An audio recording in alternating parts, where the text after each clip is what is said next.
So there's this joke that goes, why don't they make a reality show about hoarders? Because it takes forever to find the remote.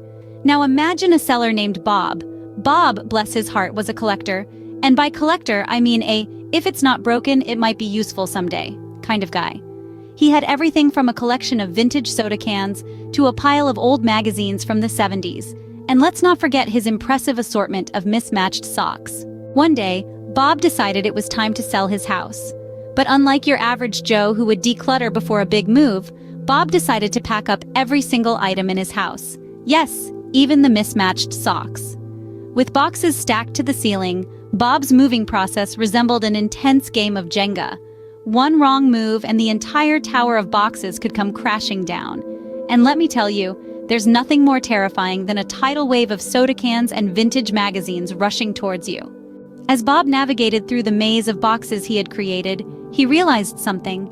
He was moving a lot of stuff that he didn't really use or need. He found a box of old rotary phones, a collection of VHS tapes, and even a box labeled old remotes filled with, you guessed it, old remotes. And then there were the things he was saving for his kids. A stack of vinyl records, an old typewriter, and even his grandmother's china set. But when he offered these treasures to his kids, they just laughed and said, "Dad, we don't want your old stuff." So here's a call to action for all you Bobs out there. Before you list your home and start the moving process, declutter. Go through your stuff and ask yourself, do I really need this? Will I use this again? And most importantly, do my kids really want this? Remember, moving is hard enough without having to navigate through a sea of unnecessary clutter.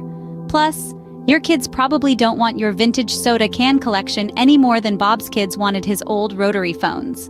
So declutter and save yourself the hassle of moving stuff you don't need or use. And who knows, maybe you'll even find that remote you've been looking for.